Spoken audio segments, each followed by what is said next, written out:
Hello everyone, আমি আরিয়ান। আজকে টিউটোরিয়ালটিতে আমি দেখাবো কীভাবে ওয়ার্ডপ্রেস Cpanel ইনস্টল করতে হয়। Cpanel ওয়ার্ডপ্রেস ইনস্টল করার জন্য অবশ্যই আপনাকে একটা শেয়ার হোস্টিং অ্যাকাউন্ট লাগবে। সো শেয়ার হোস্টিং আপনি যে কোনো রিনিউন হোস্টিং কোম্পানি থেকে পারচেস করতে পারেন। আমি অলরেডি ভিডিও ডিসক্রিপশনে একটা হোস্টিং রেফারেল লিঙ্ক দেওয়া আছে, আপনারা চাইলে সেখান থেকেও পারচেস করতে পারেন।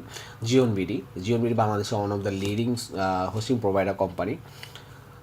আর যাদের অলরেডি হোস্টিং এখন পারচেস করা আছে, সো আপনি ওখানে ইনস্টল করতে পারবেন। চলুন শুরু করা যাক।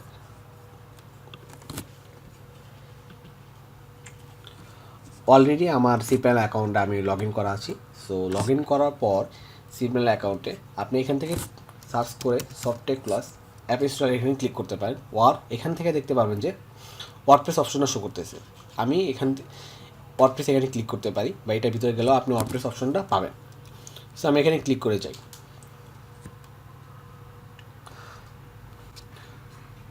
সো এখানে আসার পর আপনি একটা ইনস্টল নাও বাটন দেখতে পারবেন। আর এখানে আপনি অলরেডি যে কোনো ওয়ার্ডপ্রেস ইনস্টল করা থাকে আপনার হোস্টিংয়ে, সেগুলা এখানে দেখতে পারবেন আর কি। সো এখান থেকে ইনস্টল নাও বাটন প্রেস করেন। এখানে প্রেস করার পর সফটওয়্যার সেটআপ একটা অপশন আসবে। সো এখান থেকে আপনি চাইলে আপনি ওয়ার্ডপ্রেসে কোন ভার্সনটা ইনস্টল করতে চান সেটা সিলেক্ট করুন। আমি এখানে 4.9.13 এটা সিলেক্ট করলাম। এটা সিলেক্ট করার পর আপনি ওয়ার্ডপ্রেসে আপনার যে প্রোটোকলটা হবে ওটা কি HTTP হবে না HTTPS আছে। সো HTTP থাকলে HTTP ইউজ করবেন, আর HTTPS যদি আপনার থাকে SSL ইনস্টল করা তাহলে এটা ইউজ করবেন। আপনি চাইলে এখান থেকে যে কোনো একটা ইউজ করতে পারেন। তারপর আপনার এই ওয়ার্ডপ্রেসটা আপনি কোন ডোমেনে ইনস্টল করতে চান, সো ওই ডোমেনটা সিলেক্ট করবেন। আমি অলরেডি একটা সাবডোমেন ক্রিয়েট করা আছে আমার এখানে, জাস্ট আপনাকে দেখানোর জন্য আমি এটা তৈরি করছি। সো wordpress.devicestudio.com আমি এই ডোমেনটা চুজ করলাম। আপনারা চুজ করবেন আপনার যেই ডোমেনটাতে আপনি ওয়ার্ডপ্রেসে ইনস্টল করতে চান সেটা। তারপর আপনার এখানে সাইট নেম, আপনি সাইট নেম কী দেবেন। সাপোজ আমি আমার সাইট নেম দিলাম ডিবাগার্স স্টুডিও। ওকে, দেন এখানে আপনি একটা সাইট ডেসক্রিপশন দিতে পারেন, লাইক আপনার কোম্পানির ট্যাগলাইন। আমি এখানে দিলাম যে best web application development company. Okay, then আপনার হোস্টে এই ওয়ার্ডপ্রেসে লগ ইন করার জন্য আপনার এখানে ইউজার নেম পাসওয়ার্ড সেট করবেন, যেটাতে আপনি পরবর্তীতে আপনার এই ওয়ার্ডপ্রেসের ড্যাশবোর্ডে আপনি লগ ইন করতে পারেন। আমি এখানে অ্যাডমিন পাসওয়ার্ড আমি অ্যাডমিন ইউজ করলাম।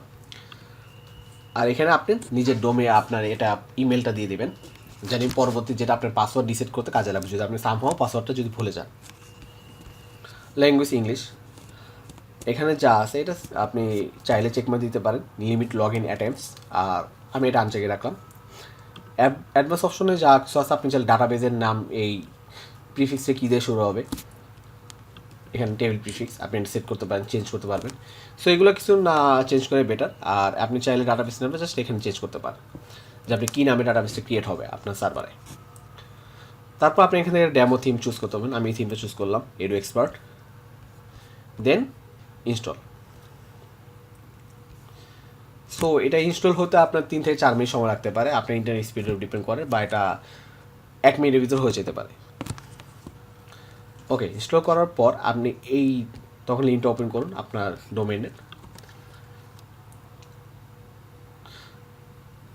লিঙ্কটা ওপেন করলে আপনি দেখতে পারেন অলরেডি আমরা যে থিমটা চুজ করছি ওয়ার্ডপ্রেস এখানে ইনস্টল হয়ে গেছে। সো ওয়ার্ডপ্রেস ইনস্টল অলরেডি আমাদের ওয়ার্ডপ্রেস Cpanel ইনস্টল করা ডান। এখন আপনি যদি লগ ইন করতে চান জাস্ট আপনার এখানে স্ল্যাশ দিয়ে WP অ্যাডমিন লিখলেই দেখবেন লগ ইনটা আপনার এখানে শো করবে। যেহেতু আমি Cpanel থেকে ডাইরেক্ট এখানে অ্যাক্সেস করতেছি, সো আমার এখানে লগ ইনটা শো করে নেই। আর লগ ইন যদি শো করে আপনি যে পাসওয়ার্ডটা ওখানে শো করছে সেট করছেন, লাইক যে আমি অলরেডি লগ আউট করে আমি আবার দেখাই আপনাদেরকে। সো আমি পাসওয়ার্ড ইউজ করছি, ইউজার নেম ছিল অ্যাডমিন এবং পাসওয়ার্ড ছিল অ্যাডমিন। আমি এটা দিয়ে আমার হোস্টে মানে আমার ওয়ার্ডপ্রেস ড্যাশবোর্ডে অ্যাক্সেস করতে পারছি। সো এইভাবে আপনারা চাইলে আপনার Cpanel অ্যাকাউন্টে ওয়ার্ডপ্রেস ইনস্টল করতে পারেন।